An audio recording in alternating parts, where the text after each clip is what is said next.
ओम शांति। ओम शांति बाबा।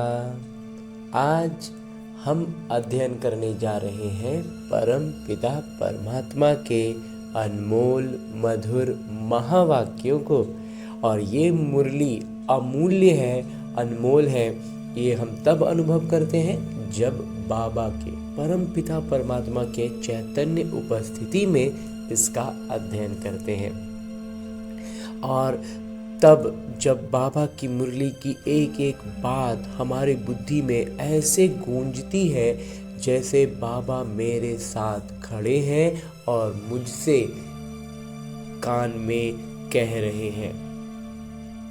जब भी कोई परिस्थिति हो, कोई भी बात हो, हमारी बुद्धि में बाबा की ये बातें गूंजने लगती हैं। तो इतना श्रेष्ठ जब अनुभव होता है तो हमारे विकर्म विनाश होते हैं, क्योंकि हमारी प्रतिक्रियाएं बाबा की सारे गुणों से की स्मृति के साथ होता है और शक्तियों की जागृति के साथ होता है। तो विकर्म वहीं के वहीं भस्म होते हैं, विनाश होते हैं। तो ऐसा श्रेष्ठ अनुभव पाते हुए हम अपनी अवस्था में लगातार ऊपर उठ सकते हैं, ऊपर आते चले जाते हैं। और इसके लिए करना क्या होता है? बस छोटा सा एक काम है कि हमें अपने दिनचर्या में एक समय, एक स्थान निर्धारित करना है। उस स्थान पर उस समय बड़े फुर्सत से, बड़े इत्मीनान से बैठना है और ये काम प्रतिदिन करना है। कोई भी दिन न छूटे, हर दिन फुर्सत से बैठना है। एक विशेष स्थान अगर रखें, जैसे भक्ति मार्ग में हम पूजा के लिए, और समय भी इस ब्रह्मा कुमार का थोड़ा सा स्पष्टीकरण है कि समय का मतलब ये नहीं कि 7 बजे। इस ब्रह्मा कुमार का ऐसा मंथन है कि 7 बजे 8 बजे ये टाइम नहीं, बल्कि हमारे दिनचर्या में जैसे ही हम भक्ति में स्नान के बाद सबसे पहले पूजा करने के लिए पूजा का कमरे में जाते थे, जिनका घर में जैसा सुविधा हो उस स्थान पर चले जाना है और स्नान के बाद जाना। अगर स्नान में आज 7:30 बज गए तो इसका मतलब ये नहीं कि समय चेंज हो गया, नहीं, स्नान के तुरंत बाद का समय इस ब्रह्मा कुमार को मंथन में लगता है सबसे उचित है। तो वैसे ही स्थान भी पूजा के लिए जो अगर स्थान बना कर रखे हो तो उसी स्थान पर बैठना है। थोड़ा पवित्र हो, साफ सुथरा हो। तो उस स्थान पर बैठकर अब अपने हाथों में मुरली लेनी है और एक एक शब्द का बड़ी गहराई से अध्ययन करना है। और जब हम इसकी गहराइयों में धीरे धीरे उतरते जाएंगे ना, तो हम बाबा के चैतन्य उपस्थिति का अनुभव पाएंगे। और ये इस ब्रह्मा कुमार का ये अनुभव रहा है और आभास रहा है। इसीलिए हम मुरली का अध्ययन बड़े फुर्सत से, इत्मीनान से बैठकर स्वयं से कम एक बार ज़रूर करना है। फिर हम YouTube पर सुनते रहे, सेंटर पर जाए, सब अच्छी बातें हैं, लेकिन जब हम फुर्सत से, इत्मीनान से अकेले बैठकर खुद से जब अध्ययन करते हैं ना, तो बाबा और मैं आमने सामने बैठ बातें कर रहे हैं, ऐसा अनुभव करते हैं। तो इसके लिए और एक छोटा विधि जो हमें आत्माभिमानी स्थिति में आने के लिए करनी चाहिए, वो ये कि जब हम फुर्सत में आकर बैठ गए, मुरली हाथों में लेकर शुरू करने जा रहे हैं, तो पहले अपने इस देहभान से अलग होने का भी अभ्यास करें और अपने सूक्ष्म शरीर के साथ, यानी अपने उसी मन के को लेकर जो इस रावण की दुनिया में बहुत भटक रहा है, उसको लेकर के। क्यों भटक रहा है? क्योंकि वो इसका स्थान है ही नहीं, ये रावण की दुनिया है। तो रावण की दुनिया हमारे मन के लिए है ही नहीं, इसीलिए वो अपनी दुनिया ढूंढने के लिए इतना भटक रहा है। बिल्कुल वैसे ही जैसे एक मछली पानी के बाहर आ जाए तो बहुत छटपटाती है, इसीलिए हमारा मन इतना भटकता है। तो इसे इसके सही गंतव्य तक लेकर चलते हैं। इस शुरुआत, चूँकि ये रास्ता भूल चुका है, तो इसे हम लेकर चलते हैं अपने साथ मधुबन की धरा पर, और उसमें भी खास पांडव भवन के उसी हिस्ट्री हॉल में जहाँ मेरे बाबा ने साकार तन का, यानी इस ब्रह्मा बाबा के तन का आधार लेकर ये मुरली चलाई थी। तो बाबा ने चलाई थी पहले, तभी आज हमें लिखित रूप में मिल रही है। लेकिन आज भी जब मैं आत्मा अपने आत्म अभिमानी स्थिति में स्थित होकर और स्थित होने के लिए, ये बहुत सरल अभ्यास है, इससे हम आत्माभिमानी स्थिति में स्थित होते हैं और तब बाबा की चैतन्य उपस्थिति का अनुभव पाते हैं। और उसकी अनुभूति का सबसे पहला पायदान ये होता है कि जैसे ही मैं आत्मा खुद को उस स्थान पर अनुभव करता हूँ, परमात्मा के सानिध्य में पहुँचता हूँ, तो मुझ आत्मा के सारे आत्मिक गुण, पवित्रता, शांति, प्रेम और सुख की भरपूरता का एहसास होता है। बाबा सम्मुख बैठे हैं, दृष्टि से मुझ आत्मा में ज्ञान, प्रकाश और शक्तियों का प्रवाह कर रहे हैं, ऐसा भी अनुभव पाते हैं, जिससे चारों ओर आनंद का एक आवरण बन जाता है। और उस आवरण में मैं और मेरे बाबा बड़े फुर्सत से बैठ बातें करते हैं। तभी तो मेरे बाबा अपने दिल की बातें इसी मुरली में निहित करके मुझसे कहते हैं, मीठे बच्चे, तुम मुझे याद करो और प्यार करो, क्योंकि मैं ही तुम्हें सदा सुखी बनाने आया हूँ। ये शिव भगवान वाज है। स्वयं परमात्मा शिव हमसे कहते हैं, मीठे बच्चे, तुम मुझे याद करो और प्यार करो, क्योंकि मैं ही तुम्हें सदा सुखी बनाने आया हूँ। बाबा ही हैं जो हमें सदा सुखी बनाते हैं। आगे प्रश्न रूप में मेरे बाबा कहते हैं कि जिन बच्चों से गफलत होती रहती है, उनके मुख से कौन से बोल स्वतः निकल जाते हैं? उत्तर बतलाते हैं मेरे बाबा, तकदीर में जो होगा वो मिल जाएगा, स्वर्ग में तो जाएंगे ही। बाबा कहते हैं ये बोल पुरुषार्थी बच्चों के नहीं। ये जो कहते हैं ना, तकदीर में होगा तो मिल जाएगा, स्वर्ग में तो जाबे करेंगे, बाबा कहते हैं ये पुरुषार्थी बच्चों के बोल नहीं है। ऊंच मर्तबा पाने का ही पुरुषार्थ करना है। पुरुषार्थ किस बात का है? ऊंच मर्तबा पाने का, क्योंकि बाबा पर निश्चय हो गया, हमने बाबा को पहचान लिया, तो स्वर्ग में हमारा स्थान पक्का हो गया। अब मर्तबा के लिए तो पुरुषार्थ करना है। जब बाबा आए हैं ऊंच मर्तबा देने, तो गफलत मत करो। अंशी बाबा कहते तो फिर गफलत मत करो ना। गीत है, बचपन के दिन भुला न देना। ओम शांति। मीठे मीठे रूहानी बच्चों ने गीत की लाइन का अर्थ समझा। अभी जीते जी तुम बेहद के पिता के बने हो, सारा कल्प तो हद के पिता के बने हो। पूरा कल्प तो हद के ही लौकिक देह भान में होते हैं, तो हद के पिता के ही होते हैं। अभी हम संगम युग पर बेहद के पिता के हैं। अभी सिर्फ तुम ब्राह्मण बच्चे बेहद पिता के बने हो। तुम जानते हो बेहद के पिता से हम बेहद का वर्षा ले रहे हैं। अगर बाबा को छोड़ा तो बेहद का वर्षा मिल नहीं सकेगा। भले तुम समझाते हो, परंतु थोड़े में तो कोई राजी नहीं होता। मनुष्य धन चाहते हैं, धन के सिवाय सुख नहीं हो सकता। वर्तमान समय तो यही है, और भविष्य में भी, स्वर्ग में भी कहते हैं सुख तो वास्तव में धन से ही होता है, लेकिन उस समय धन की भरपूरता बहुत होती है और उसका आय एकदम सतोप्रधान होता है।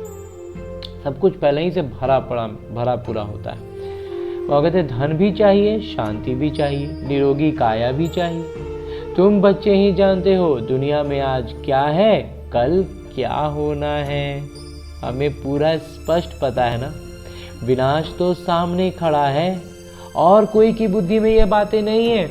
अगर समझे भी विनाश खड़ा है तो भी करना क्या है, ये नहीं समझते। अगर कोई बात किसी को कहे कि बहुत विनाश एकदम बहुत नज़दीक है, तो बोलते तो हम क्या करें, क्योंकि विकारी बुद्धि है, तो बोलते हैं ऐस मौज करते हैं, मतलब गलत दिशा में ही बुद्धि जाती है, क्योंकि विकार से पूरा घिरे हुए है ना। ठीक है, दुनिया खत्म होने वाला है तो और पाप कर्म बढ़ा देते हैं।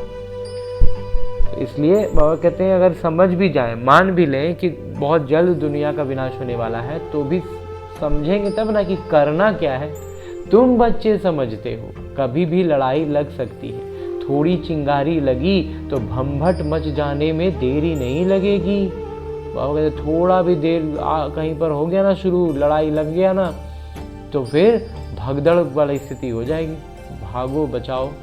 बच्चे जानते हैं ये पुरानी दुनिया खत्म हुई की हुई, इसलिए अब जल्दी ही बाबा से वर्षा लेना है। अब बाबा कहते हैं अब ज़्यादा समय नहीं है, अब जल्दी से वर्षा ले लो। बाबा को सदैव याद करते रहेंगे तो बहुत हर्षित रहेंगे। देह अभिमान में आने से बाबा को भूल दुख उठाते हो।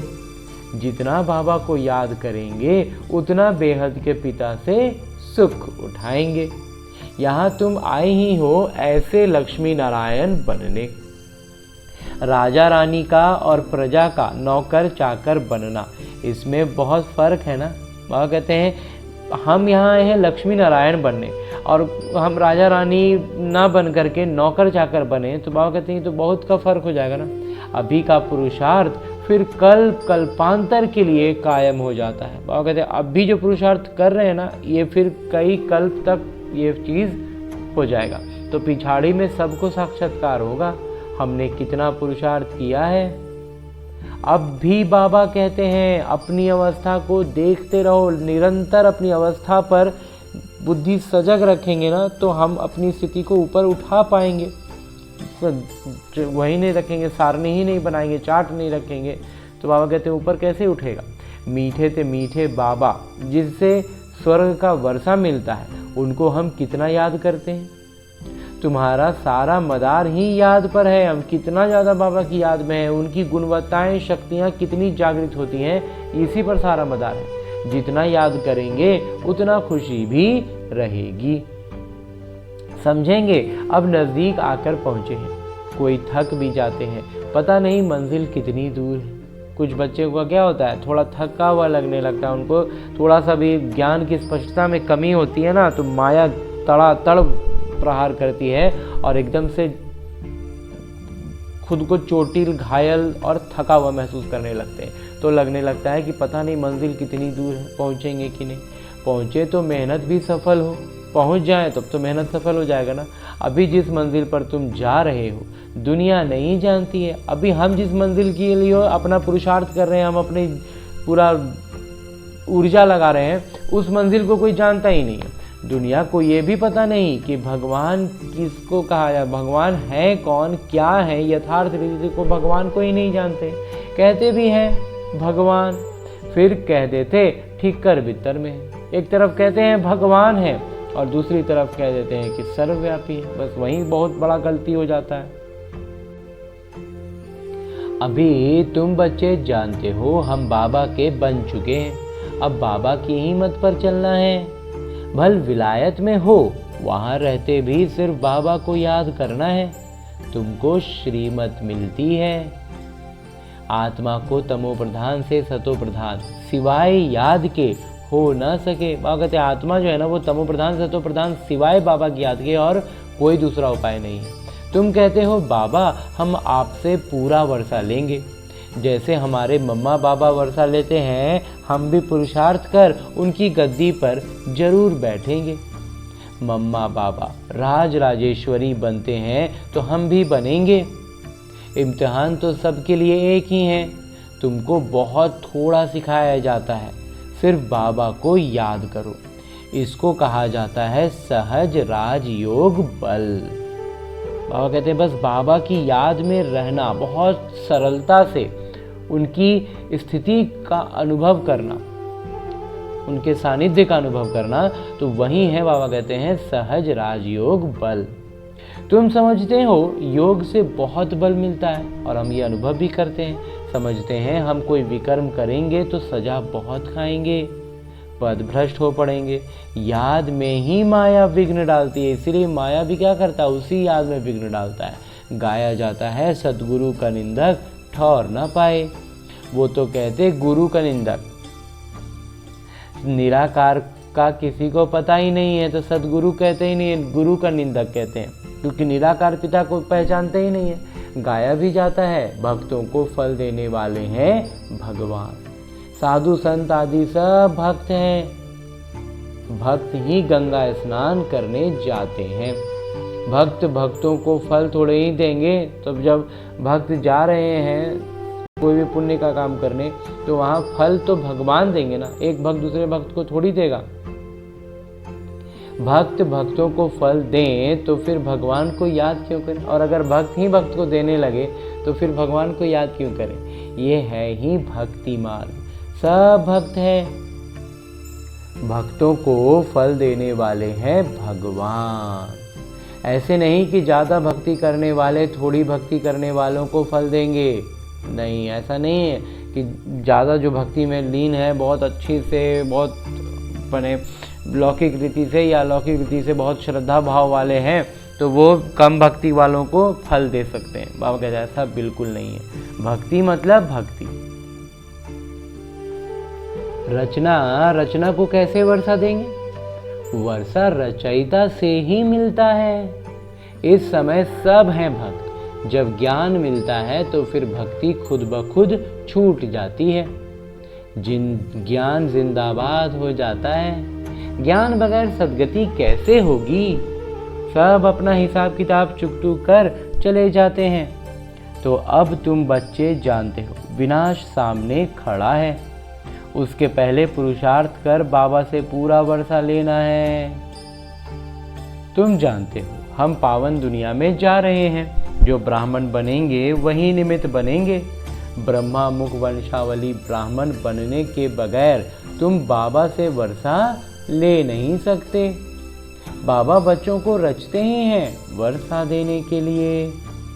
शिव बाबा के तो हम हैं ही, सृष्टि रचते हैं बच्चों को वर्षा देने के लिए। बाबा कहते हैं हम सृष्टि रचे ही हमें वर्षा देने ही के लिए। शरीरधारी को ही वर्षा देंगे ना। आत्माएं तो ऊपर में रहती हैं, वहाँ तो वर्षे व प्रारब्ध की बात ही नहीं।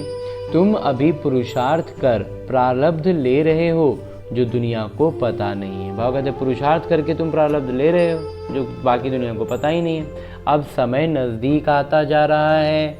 बॉम्ब्स कोई रखने के लिए नहीं है, तैयारियां बहुत हो रही हैं। अभी बाबा हमको फरमान करते हैं कि मुझे याद करो, नहीं तो पिछाड़ी में बहुत रोना पड़ेगा। राज विद्या के इम्तिहान में कोई नापास होते हैं तो जाकर डूब मरते हैं गुस्से में। कहते हैं राज विद्या जो होती है ना, उसमें अगर कोई अनुत्तीर्ण हो गए, नहीं पास कर पाए ना, तो फिर इतना अपने आप में वो आता है कि जाके डूब मरे। तो यहाँ गुस्से की तो बात नहीं, पिछाड़ी में तुमको साक्षात्कार बहुत होंगे। वहाँ अंत में ना बाबा कहते पूरा साक्षात्कार करा के एक एक बात स्पष्ट करा देंगे बाबा। क्या क्या हम बनेंगे वो भी पता पड़ जाएगा। क्या क्या गलती किए, क्यों पद कम हुआ, सारा डिटेल बाबा बोलते हैं कि बतला देंगे। बाबा का काम है पुरुषार्थ कराना। बच्चे कहते हैं बाबा हम कर्म करते हुए याद करना भूल जाते हैं। बाबा को बच्चे कहते हैं कि जब बाबा कर्म में उतरते हैं ना, किरदार में जब आ जाते हैं, किरदार में आकर के अपना लौकिक रीति का काम करने लगते हैं, तो फिर हम याद में नहीं रह पाते, भूल जाते हैं। कोई फिर कहते हैं याद करने की फुर्सत ही नहीं मिलती है। तो बाबा कहेंगे अच्छा समय निकाल कर याद में बैठो, बाबा को याद करो, जरूर से याद करो। तो बैठ के अलग से याद कर में पाए फुर्सत निकाल के तो एक वो अच्छा है, लेकिन अगर काम करते हुए में बाबा की याद में रह पाए तो सबसे अच्छा होगा। आपस में जब मिलते हो तो भी ये कोशिश करो हम बाबा की याद करें। बाबा कहते हैं जब भी आपस में मिलो ना तो ये कोशिश करो कि हम बाबा को याद करें सब एक साथ मिलकर। तो मिलकर बैठने से तुम याद अच्छा करेंगे, मदद मिलेगी। एक दूसरे के प्रकंपनों से भी हमें ऊर्जा बढ़ती है। सामूहिक रूप से जब एक साथ बैठ के कई ब्राह्मण बच्चे योग में बैठते हैं, बाबा कहते हैं कि मूल बात है बाबा को याद करना। कोई विलायत जाते हैं, वहाँ भी सिर्फ एक बात याद रखो, बाबा की याद से ही तुम तमो प्रधान से सतो प्रधान बनेंगे। बाबा कहते हैं एक बात तो एकदम पक्का कर लो कि तमो प्रधान सतो प्रधान बनने के लिए बाबा की याद से ही होगा और दूसरा कोई उपाय नहीं है। बाबा कहते हैं सिर्फ एक बात याद करो, बाबा को याद करो। बाबा कहते हैं बस एक काम करो कि बाबा को याद करो, योग बल से सब पाप भस्म हो जाएंगे। बाबा कहते हैं मन मना भव, मुझे याद करो तो विश्व का मालिक बनेंगे। मूल बात हो जाती है याद की, कहीं भी जाने की बात नहीं, घर में रहो, सिर्फ बाबा को याद करो। पवित्र नहीं बनेंगे तो याद नहीं कर सकेंगे, और याद के लिए जो सबसे पहली बात होती है वो है, बाबा कहते हैं, पवित्रता। पवित्र नहीं बनेंगे तो याद ही नहीं कर सकेंगे। ऐसे थोड़ी है सब आकर क्लास में पढ़ेंगे। बाबा कहते हैं ऐसा थोड़ी है कि हर बच्चा क्लास में ही आकर पढ़े। मंत्र लिया फिर भल कहीं भी चले जाओ। बाबा कहते हैं मूल ज्ञान परिचय, बाबा पर निश्चय एक बार हो गया, फिर बच्चा कहीं पर भी रहे उसको तो बाबा से जुड़ा हो गया ना। और अब का जो समय है इसमें तो इंटरनेट पर मुरली उपलब्ध हो जाती है, तो फिर मुरली हमारे पास है, बाबा की उपस्थिति का हम अनुभव कर सकते हैं, तो फिर हमें और कहीं कोई चिंता की बात ही नहीं रहती है। सतो प्रधान बनने का रास्ता तो बाबा ने बतलाया ही है। बाबा कहते हैं सतो प्रधान बनने का रास्ता तो बाबा ही बतलाते हैं ना। यूँ तो सेंटर पर आने से नई नई बिंदुएं सुनते रहेंगे। बाबा कहते हैं यूँ तो सेंटर पर आने से ना नया नया बिंदु मिलता है, अनुभव सुनने को मिलते हैं, संगठन का एक वो मिलता है, वो सब कुछ है। बाबा कहते हैं उस सबका भी प्रभाव रहेगा, इसलिए नई बिंदुएं सुनते रहेंगे। अगर किसी कारण से नहीं आ सकते हैं, बरसात पड़ती है, कर्फ्यू लगता है, कोई बाहर नहीं निकल सकते, फिर क्या करेंगे? बाबा कहते हैं कोई भी तरह का लौकिक रीति से कोई विपरीत तरह की परिस्थिति आ जाए, कुछ भी हो सकता है, कर्फ्यू लग जाए, बरसात बढ़ जाए, या ऐसा कुछ हो जाए कि बाहर ही नहीं निकल सकते हैं, तो बाबा कहते हैं फिर क्या करेंगे? बाबा कहते हैं कोई हर्जा नहीं है। ऐसे नहीं कि शिव के मंदिर में लोटी चढ़ाने ही पड़ेगी, ये मंदिर नहीं है और मंदिर में जाकर के करना ही पड़ेगा वाला बात तो है नहीं। कहीं भी रहते तुम याद में रहो। बाबा कहते हैं कहीं भी रहो याद में रहो, चलते फिरते याद करो। औरों को भी यही कहो कि बाबा को याद करने से विकर्म विनाश होंगे और देवता बन जाएंगे। बाबा कहते हैं दूसरों को भी बताओ कि कैसे हम बाबा की याद में रह सकते हैं और उससे हमारे विकर्म विनाश होंगे, और जब विकर्म विनाश हो जाएंगे तो हम देवी देवता बन जाएंगे। अक्षर ही दो हैं, बाबा यानी रचता से ही वर्षा लेना है। रचता एक ही है, वो कितना सहज रास्ता बताते हैं। बाबा को याद करने का मंत्र मिल गया है। बाबा कहते हैं हमें मंत्र दे दिया बाबा ने कि कैसे हमें याद में रहना है। बहुत सहज रास्ता, सहज विधि है कि जब हम बाबा की याद में रहते हैं तो उनके सारी गुणवत्ताएं, जो आत्मिक गुण कहते हैं ना, जो पवित्रता की, शांति की, प्रेम, सुख, ये सारा कुछ खुद में अनुभव करते हैं कि सक्रिय हो रहा है, उस भान के साथ हम कहते हैं। तो इसलिए बाबा कहते हैं कि हमें ये मंत्र मिल गया है। बाबा कहते हैं ये बचपन भूल नहीं जाना। आज हंसते हो कल रोना पड़ेगा।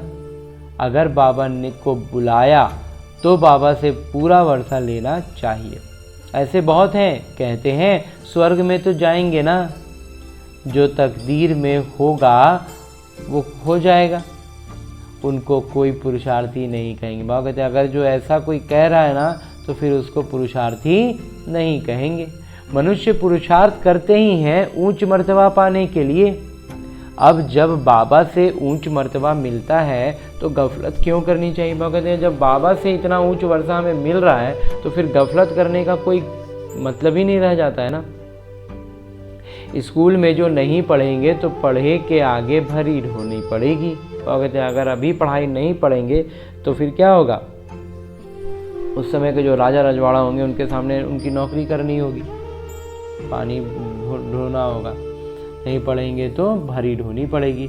बाबा को पूरा याद नहीं करेंगे तो प्रजा में नौकर चाकर जाकर बनेंगे। बच्चे सम्मुख रिफ्रेश होकर जाते हैं, बाबा कहते हैं, और उसके लिए क्या होता है, बच्चे जब आते हैं मधुबन तो साकार बाबा जब थे तो उनसे मिल करके एकदम तरोताज़गी का अनुभव करते हुए जाते हैं। कई बांधेलियाँ हैं, हर्जा नहीं, घर बैठे बाबा को याद करती रहो। बाबा कहते हैं बहुत सी बांधेली ऐसी हैं जो बाबा की याद में रहती हैं, तो बाबा कहते हैं कोई हर्जा नहीं है, बाबा को याद में बैठे रहो। निरंतर बाबा की याद में रहेंगे तो बाबा की हर एक गुणवत्ताएं, हर एक विशेषता हमारे में भरपूर होंगी और वही हमसे बाहर झलकेंगी। इसलिए बाबा कहते हैं कि सम्मुख रिफ्रेश होकर जाते हैं, कई बांधेलियाँ हैं तो हर्जा नहीं है, बाबा की को याद करती रहो। कितना समझाते हैं, मौत सामने खड़ा है। बाबा कहते हैं और इसको समझने के लिए एक बात ये भी होती है जो ज़्यादातर बच्चों को समझ में आती है कि विनाश सामने खड़ा है। अनासक्त ही अचानक ही लड़ाई शुरू हो जाएगी। बाबा कहते हैं अचानक ये जो लड़ाई भी है ना, ये एकदम से अचानक शुरू होगा। देखने में आता है लड़ाई जैसी कोई छिड़ी और रेडियो से भी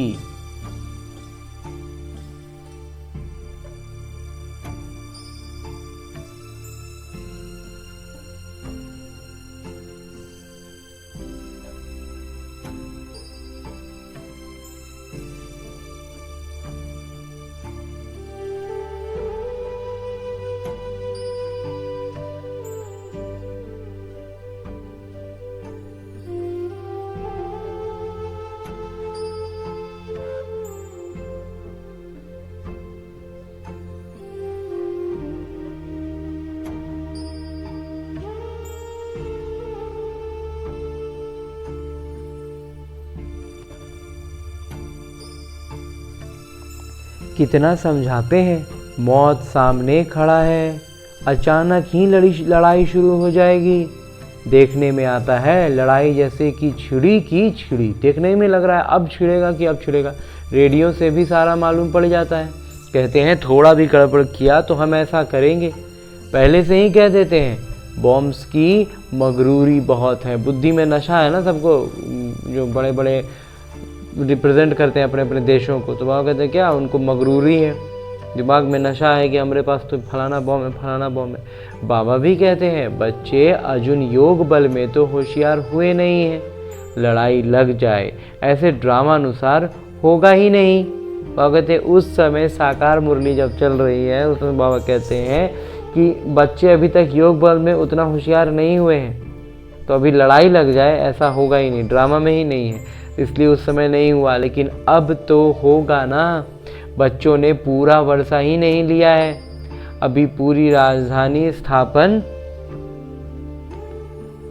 हुई नहीं है। बाबा कहते हैं अभी पूरी राजधानी जो है ना स्थापन हुआ नहीं है, थोड़ा समय चाहिए। पुरुषार्थ कराते रहते हैं, पता नहीं किस समय कुछ भी हो जाए, एरोप्लेन ट्रेन गिर पड़ती है, मौत कितना सहज है।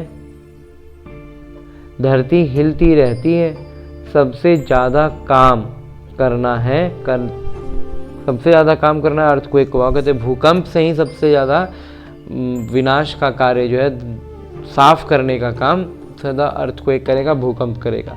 ये हिले तब तो सारे मकान आदि गिरे। मौत होने के पहले बाबा से पूरा वर्षा लेना है, इसलिए बहुत प्रेम से बाबा को याद करना है। बाबा आपके बगैर हमारा दूसरा कोई नहीं, सिर्फ बाबा को याद करते रहो। कितना सहज रीति, जैसे छोटे छोटे बच्चों को बैठ समझाते हैं बाबा, कितना सरल रूप से, कितनी महीन महीन बातें ऐसे समझाते हैं जैसे छोटे बच्चों को समझाया जाता है, और कोई तकलीफ नहीं देता। बाबा कहते हैं और बाबा की तरफ से हमें कोई तकलीफ नहीं दी जाती है, सिर्फ याद करो और काम चिता पर बैठ, जो तुम जल मरे हो वो अब ज्ञान अग्नि में तप कर बैठो, ज्ञान अग्नि पर बैठ पवित्र बनो, तप करके पूरा पवित्र बनो। तुमसे पूछते हैं आपका उद्देश्य क्या है? बोलो शिव बाबा जो सबके पिता हैं वो कहते हैं मामेकम याद करो तो तुम्हारे विकर्म विनाश होंगे और तुम तमो प्रधान से सतो प्रधान बन जाएंगे। तो यही उद्देश्य हुआ ना, कलयुग में सब तमो प्रधान है, सर्व का सदगति दाता एक बाबा हैं। अब बाबा कहते हैं सिर्फ मुझे याद करो तो कट उतर जाएगी, जो जंग लगा हुआ है वो झड़ जाएगा। ये इतना पैगाम तो दे सकते हो ना, अगर इतना पैगाम तो दे सकते हो, खुद याद करेंगे तब दूसरे को याद करा सकेंगे। बाबा जब खुद याद में रहेंगे तब तो दूसरों को याद करा सकेंगे ना। खुद याद करते होंगे तो दूसरे को रुचि से कहेंगे नहीं। बाबा कहते हैं अगर खुद याद नहीं करते रहेंगे तो दूसरों को भी उतना रुचि से कह नहीं पाएंगे, नहीं तो दिल से नहीं निकलेगा। तब क्या होगा, दिल से बातें नहीं निकलेंगी, जब दिल से नहीं निकलेंगी तो वो लोग भी अब उस बात को समझते हैं, मतलब अनुभव कर लेते हैं। तो बाबा कहते हैं, बाबा समझाते हैं कहीं भी हो जितना हो सके सिर्फ याद करो, जो मिले उनको यही शिक्षा दो, मौत सामने खड़ा है। बाबा कहते हैं तुम सब तमो प्रधान पतित बन पड़े हो, अब मुझे याद करो पवित्र बनो। आत्मा ही पतित बनी है, सतयुग में होती है पावन आत्मा। बाबा कहते हैं याद से ही आत्मा पावन बनेगी और कोई उपाय नहीं। बाबा कहते हैं याद के अलावा दूसरा कोई उपाय है ही नहीं। ये पैगाम सबको देते जाओ तो बहुतों का कल्याण करेंगे और कोई तकलीफ नहीं देते। बाबा कहते हैं इसके अलावा कोई तकलीफ नहीं है। सब आत्माओं को पावन बनाने वाले पतित पावन पिता ही हैं। सबसे उत्तम से उत्तम पुरुष बनाने वाले हैं बाबा। जो पूज्य थे वहीं फिर पुजारी बने हैं। रावण राज्य में हम पुजारी बने हैं, राम राज्य में पूज्य थे। अब रावण राज्य का अंत है, अब पुजारी से फिर पूज्य बनते हैं। बाबा याद करने से, औरों को भी रास्ता बताने से, रास्ता बाबा कहते हैं बाबा को याद करने से फिर औरों को भी रास्ता बताना है। बूढ़ियों को भी सेवा करनी चाहिए। बाबा कहते हैं जो बूढ़ी माताएं हैं ना, उनको भी ऐसा नहीं सोचना चाहिए कि हमसे क्या सेवा होगा, तो नहीं बाबा कहते हैं नहीं, उनको भी सेवा करनी चाहिए। मित्र संबंधियों को भी संदेश दो। सत्संग मंदिर आदि में भी अनेक प्रकार के हैं, तुम्हारा तो है एक प्रकार, सिर्फ बाबा का परिचय देना। बाबा कहते हैं ज़्यादा कुछ नहीं करना, हर एक को क्या है बाबा का परिचय देना है, उनके बारे में ये बतला देना है कि वो अभी इस स्थान, अभी भारत में अवतरित हुए हैं, वो अभी चैतन्य उपस्थिति के साथ हैं। ये बात युक्ति से सही, जितना अच्छे से हम समझा सकें, वो एकदम से विरुद्ध ना हो जाए। उनकी बुद्धि में जो पहले से बातें हैं उनको समझते हुए बहुत सलीके से उनको ये सारी बात बतला दें। इसलिए कहते हैं कि शिव बाबा कहते हैं मामेकम याद करो तो तुम स्वर्ग का मालिक बनेंगे। निराकार शिव बाबा सर्व के सद्गति दाता बाबा आत्माओं को कहते हैं मुझे याद करो तो तुम तमो प्रधान से सतो प्रधान बन जाएंगे। ये तो सहज है ना समझाना। बाबा कहते हैं इतना समझाना तो सहज है, बुढ़िया भी सेवा कर सकती हैं। मूल बात ही ये है। शादी मुरादी पर कहीं भी जाओ, कान में ये बात सुनाओ। कहीं भी जाओ ना, जो मिले उसको बाबा का परिचय तो दे ही दो। गीता का भगवान कहते हैं मुझे याद करो। इस बात को सभी पसंद करेंगे, ज़्यादा बोलने की दरकार ही नहीं है, सिर्फ बाबा का पैगाम देना है कि बाबा कहते हैं मुझे याद करो, बाबा की याद में रहो। तो बस इस बात की स्पष्टता को कर दें और परिचय अच्छे से दे दें तो बाबा कहते हैं बस। अच्छा, ऐसे समझो भगवान प्रेरणा करते हैं, स्वप्न में साक्षात्कार होते हैं, आवाज़ सुनने में आता है कि बाबा कहते हैं मुझे याद करो तो तुम तमो प्रधान से सतो प्रधान बन जाएंगे। तुम खुद भी सिर्फ ये चिंतन करते रहो तो बेड़ा पार हो जाएगा। बाबा कहते हैं हम भी खाली ये चिंतन ही करें ना तो ही बेड़ा, उतना में भी बेड़ा पार हो जाएगा। हम प्रैक्टिकल में बेहद के पिता के बने हैं और ये बाबा से 21 जन्मों का वर्षा ले रहे हैं तो खुशी रहनी चाहिए। बाबा को भूलने से ही तकलीफ होती है। बाबा कितना सहज बतलाते हैं, अपने को आत्मा समझ बाबा को याद करो तो आत्मा सतो प्रधान बन जाएगी। सब समझेंगे, इन्हों को रास्ता तो बरोबर सही मिला है। ये रास्ता कभी कोई बता ना सके। ये हम ब्रह्मा कुमार कुमारी है जिस मार्ग पर चल रहे हैं ना, ये और कोई नहीं बता सकता है। ये बहुत सही मार्ग पर नहीं चल रहे हैं, तो वही चीज़ झलक रहा है। हमारी गुणवत्ताओं से ही वो चीज़ झलकेगी। अगर वो कहें शिव बाबा को याद करो तो फिर साधुओं आदि के पास कौन जाएंगे। समय ऐसा होगा जो तुम घर से बाहर भी नहीं निकल सकेंगे। बाबा को याद करते करते शरीर छोड़ देंगे। अंतकाल जो शिव बाबा सिमरे, सो फिर नारायण योनि वलवल उतरे। और कहते जो शिव बाबा की याद में अंतकाल में सिमरते हुए शरीर छोड़ेंगे ना, वो लक्ष्मी नारायण की साम्राज्य में पहुंचेंगे, लक्ष्मी नारायण की डायनेस्टी में आएंगे ना। घड़ी घड़ी राजाई पद पाएंगे। बस सिर्फ बाबा को याद करो और प्यार करो, एकदम प्यार से याद करना है। उन प्यार से याद करने का मतलब क्या है, उनको याद में हम स्वाभाविक है कि हम प्रेम के हम भी सागर की तरह अथाह प्यार हमारे अंदर उमड़ेगा। हर आत्मा के प्रति हर जगह हर समय निरंतर प्यार वाला रहेगा। जो विकार के समय हमारे होता है ना, हमेशा कुछ ना कोई किसी न किसी बात की लेके चिड़चिड़ाहट, गुस्सा, थकान, ये सब चीज़ें कैसे एकदम परमानेंट होती थी, अब वैसे ही बाबा का प्यार हमारा एकदम परमानेंट रहे। याद बगैर प्यार कैसे करेंगे। वो याद ही तो प्यार को उभार रहा है ना, सक्रिय कर रहा है। सुख मिलता है तब प्यार किया जाता है, दुख देने वाले को प्यार नहीं किया जाता। बाबा कहते हैं मैं तुमको स्वर्ग का मालिक बनाता हूँ, इसलिए मुझे याद करो। बाबा बोल रहे हैं कि मैं स्वर्ग का तुमको मालिक बना रहा हूँ, तो तुमको याद नहीं करोगे प्यार से। बाबा की मत पर चलना चाहिए ना। हाँ जी बाबा, आपकी ही मत पर चलना ही है बाबा। अच्छा, मीठे मीठे सिकिलते बच्चों प्रति माता पिता बाबा का याद प्यार और आशीर्वाद। रूहानी बाबा की रूहानी बच्चों को नमस्ते। हम रूहानी बच्चों की ओर से रूहानी माता पिता को याद प्यार और प्रणाम। धन्यवाद बाबा, धन्यवाद। मुरली के लिए भी धन्यवाद और इस अनूठे अलौकिक ब्राह्मण जीवन के लिए भी बहुत बहुत बहुत धन्यवाद बाबा, बहुत धन्यवाद। आगे आज की मुरली से लिए गए वो प्रमुख बिंदु हैं जिन्हें हमें अपने ब्राह्मण जीवन में धारण करने हैं। और ब्राह्मण सो फरिश्ता, फरिश्ता सो देवता बनना है। उसके लिए जो सबसे पहली बिंदु है वो है खुशी में रहने के लिए याद की मेहनत करनी है। याद का बल आत्मा को सतोप्रधान बनाने वाला है। प्यार से एक बाबा को याद करना है। दूसरा है ऊंच मर्तबा पाने के लिए पढ़ाई पर पूरा पूरा ध्यान देना है। ऐसे नहीं जो तकदीर में होगा। गफलत छोड़ पूरा वर्षे का अधिकारी बनना है। अभी टाइम पास वाला काम नहीं करना है। अभी बाबा कहते हैं पूरा पुरुषार्थ करना है। जी बाबा।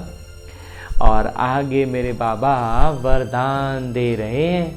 वरदान देते हुए मेरे बाबा कहते हैं हद की जिम्मेवारियों को बेहद में परिवर्तन करने वाले स्मृति स्वरूप नष्टो मोहा भव। हद में जो जिम्मेवारियां होती हैं ना हमारी लौकिक, और कहते हैं उसको क्या करना है, हमें बेहद में परिवर्तन करना है। मतलब उसे किरदार में देखना है, अपनी स्थिति को ऊपर रखना है, फिर वो सारा कुछ उस स्वरूप में हम आ जाएंगे ना, परिवर्तन करेंगे तो स्मृति स्वरूप में हम मोह उससे हट जाएगा, नष्टो मोहा बन जाएंगे। विस्तार से बाबा कहते हैं नष्टो मोहा बनने के लिए सिर्फ अपने स्मृति स्वरूप को परिवर्तन करो। मोह तब आता है जब ये स्मृति रहती है कि हम गृहस्थी हैं, हमारा घर, हमारा संबंध है। अब इस हद की जिम्मेवारी को बेहद की जिम्मेवारी में परिवर्तन कर दो। बेहद की जिम्मेवारी निभाएंगे तो हद की स्वतः पूरी हो जाएगी। बाबा कहते तुम बेहद वाला सेवा में लगो तो हद वाला अपने आप हो जाएगा। लेकिन यदि बेहद की जिम्मेवारी को भूल सिर्फ हद की जिम्मेवारी निभाते हो तो उसे और ही बिगाड़ते हो। तो बाबा कहते उसे और बिगड़ रहा है, क्योंकि वो फर्ज मोह का मर्ज हो जाता है। वो वास्तव में फर्ज जिसको हम नाम देते हैं ना, इतना तो मेरा फर्ज है ना, बाबा कहते हैं वो मोह का मर्ज है। इसलिए अपने स्मृति स्वरूप को परिवर्तन कर नष्टो मोहा बनो। हंजी बाबा। पापा जबरदस्त आज कह रहे हैं हद की जिम्मेवारियों से संबंधित, कि हद की जिम्मेवारियों में हम अपने आप को बहुत बार कह देते हैं कि हम इसमें उलझे हुए उसमें उलझे हुए, तो इतना तो मेरा फ़र्ज है। और कहते हैं वो फ़र्ज नहीं है, मोह का मर्ज है, बीमारी है मोह की। मर्ज का मतलब बीमारी होता है, तो मर्ज जो मोह जो है वो एक बीमारी है जिसे हम फर्ज का नाम दे करके, होता है ना जो भक्ति में मनोकामना, बड़े ऊंचे ऊंचे शब्द लगा देते हैं, लेकिन वो है तो हद की और विकार की चीज़ों का ही कामना होती है ना, उसी को मनोकामना बोलते थे भक्ति में, मनोकामना पूर्ण होती है। मनोकामना वैसा वास्तव में वैसा हम मतलब शब्दों में उलझ जाते हैं, वास्तव में भावना तो विकार की ही होती है। इसलिए अभी भी क्या हम एक मोह का मर्ज है, बीमारी है वो, उससे निकलना है। बाबा कहते तुम बेहद की सेवा में लगो तो वो हद वाला जो भी है ना वो सब पूरा हो जाएगा। हाँ जी बाबा, आगे स्लोगन है, मुरली का उपदेश है, ऐसी तीव्र उड़ान भरो जो बातों रूपी बादल सेकंड में क्रॉस हो जाएं। और कहते हैं ऐसा तीव्र उड़ान भरो ना कि एकदम बातें जो है ना वो बादल की तरह एक क्षण में पार कर जाएं, इतना तीव्र उड़ान भरना है। हाँ जी बाबा। और अभी तक हमने अपने परम पिता परमात्मा के चैतन्य उपस्थिति में इस साकार मुरली को, अलौकिक अमूल्य साकार मुरली को अध्ययन करने का प्रयास किया और अनुभव भी किया ना। अब मेरे बाबा इसी अव्यक्त स्वरूप में स्थित रहकर एक इशारा दे रहे हैं कि एकता और विश्वास की विशेषता द्वारा सफलता संपन्न बनो। एकता भी होनी चाहिए, विश्वास की विशेषता भी होनी चाहिए, और ऐसा करने के लिए बाबा हर दिन हमें अब अलग अलग इशारों से इसकी स्पष्टता बढ़ाते हैं। आज जो बाबा इशारा दे रहे हैं वो है किसी भी कार्य की सफलता की दो श्रेष्ठ भुजाएं हैं। पहला है आपसी विश्वास और दूसरा है एकता। जहाँ संगठित रूप में सभी की एक मत है, आपस में एक दूसरे के प्रति विश्वास है, वहाँ सफलता गले का हार है। संस्कार भिन्न भिन्न हैं और रहेंगे भी, लेकिन अगर कोई का संस्कार टकराने वाला है तो दूसरा ताली ना बजावे, हर एक अपने को चेंज कर ले तो एकता कायम रह सकती है। हाँ जी बाबा।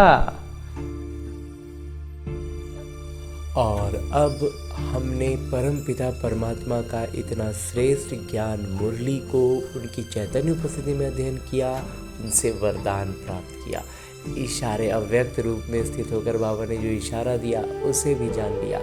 अब हमें करना क्या है? हमें अपने इस लक्ष्य को याद रखना है कि हमें लक्ष्मी नारायण बनना है, विश्व महाराजा बनना है। तो करना क्या है? इन सारी ज्ञान की बातों को वास्तविक जीवन में अपनाना है। और ये वास्तविक जीवन भी कहना एक तरह से गलत होगा, क्योंकि ये जो मेरा लौकिक जीवन है ये बस और बस मेरे अभ्यास के लिए है। उसका एक अभ्यास पुस्तिका है जिसमें आने वाली हर परिस्थिति मेरे लिए एक प्रश्न है, और उस प्रश्न का मैं कितना आत्माभिमानी स्थिति में रहकर उत्तर देता हूँ, उस पर अपनी प्रतिक्रिया देता हूँ, वही निर्धारित कर रहा है कि मैं अपने लक्ष्य के कितने करीब पहुंच रहा हूँ। तो इसके लिए अभी फिलहाल हमें लौटना है अपने इस स्थूल शरीर में, अपने इस किरदार, जहाँ मुझे न केवल अपने सारे आत्मिक गुणों की स्मृति रखनी है बल्कि अष्ट शक्तियों की जागृति रखनी है। और उन अष्ट शक्तियों को इस ब्रह्मा कुमार ने अपने मंथन से इस क्रम में सजाया है कि सबसे पहले हमारे भीतर ज्ञान के बाद जो शक्ति जागृत होती है वो होती है सहज शक्ति। जब हम ज्ञान की महीन बातों को नहीं समझ पाते हैं, कुछ स्पष्ट नहीं हो पाता है, या जहाँ पर भी जिस भी परिस्थिति में हम स्पष्टता में थोड़ा भी उलझते हैं, तो लेकिन निश्चय पूरा होता है, तो हम सहन शक्ति की जागृति के साथ हर परिस्थिति को पार कर पाते हैं। उसके बाद जो जागृत होती है वो होती है परखने की शक्ति, और उसी के साथ साथ निर्णय करने की शक्ति। अब निर्णय क्या करना है? निर्णय करने के लिए हमारे पास 5 शक्तियां हैं कि हमें इन 5 में से कौन सी शक्ति का इस्तेमाल करना है। तो इसमें सबसे पहला इस ब्रह्मा कुमार को लगता है कि है समेटने की शक्ति। समेटने की शक्ति का अर्थ है, इस ब्रह्मा कुमार का मंथन रहा है कि सबसे पहले जो आती है वो है समेटने की शक्ति। समेटना क्या है? अपने उन पुराने संस्कारों को जो रावण के प्रभाव में बने हैं। दूसरा है समाने की शक्ति। वही सारी संस्कार जो अन्य आत्माओं में, संबंध संपर्क की आत्माओं में रावण के प्रभाव में पनपे हैं, विकसित हुए हैं और वो उनसे घिरे हुए हैं, तो उनको उस नज़र से हम देख पाएँ, इसके लिए हमें शक्ति जो चाहिए वो है समाने की शक्ति। तो उनके रावण के प्रभाव में बने संस्कारों को समाने की शक्ति। उसके बाद जो आती है वो है संकीर्णता की शक्ति। संकीर्णता की शक्ति का अभिप्राय इस ब्रह्म कुमार के मंथन के अनुसार है कि जहाँ पर हमारा हस्तक्षेप का या फिर हमारे इन्वॉल्व होने का, हमारे उससे जुड़ने का कोई अर्थ नहीं है, हमारे लिए वो व्यर्थ है, तो वैसे में अपने आप को उसमें जोड़कर हम खामोखा में कहीं उलझ ना रहे हो, इसके लिए भी, इसका स्पष्टीकरण के लिए भी हमें शक्ति चाहिए कि जहाँ ज़रूरत, मतलब संकीर्णता के साथ, मतलब जिसको कहते हैं कि आराम से हम निकल सकते हैं और हम झूठ मूठ में फंस रहे हैं, वो काम ना करके, तो इसके लिए भी शक्ति चाहिए। तो वही है संकीर्णता की शक्ति। उसके बाद जो है वो है सामना करने की शक्ति। तो ये भी हमें परखना होगा ना कि हम यहाँ से एकदम, मतलब बिना किसी जुड़ाव के एकदम सीधे निकल सकते हैं या फिर हम निकल नहीं सकते, तो हमें उसका सामना करना ही है। तो हम उस परिस्थिति का, उन बातों का अच्छे से सामना कर पाए, उसके लिए भी हमें जो शक्ति चाहिए वही है सामना करने की शक्ति। और उसके बाद जो एक शक्ति है उसका नाम है सहयोग की शक्ति। सहयोग की शक्ति का अर्थ है कि जब हम अपने सारे गुणों और शक्तियों से खुद को भरपूर अनुभव करते हैं, सारी शक्तियों की जागृति के साथ होते हैं, तब हम अन्य आत्माओं को सहयोग दे सकते हैं। यूँ तो हम यहाँ गलती ये करते हैं कि आज हमने पहला ज्ञान समझा और हम दूसरों को बताते हैं, तो ये बहुत खुशी और उमंग उत्साह के लिए ठीक है, लेकिन दूसरों को बताने में अगर हम पीछे हो रहे हैं, हम फिसल रहे हैं, वो हमें खींच ले रहे हैं, तो इसका मतलब है कि हम सहयोग की शक्ति से भी निपुण नहीं हुए हैं। तो जब तक हम खुद का पाँव अच्छे से न जमा लें, हम बाढ़ में किसी बह रहे या व्यक्ति को लौकिक तौर पर अगर उदाहरण के रूप में देखें तो किसी को बहता हुआ कि हम रोकें और खुद ही हमारे पाँव जमे नहीं हैं, हमने खुद को रस्सी से कोई चीज़ से बांधा नहीं है, तो फिर हम दूसरों को मदद नहीं कर सकते हैं, हम खुद ही बहने लग जाएंगे।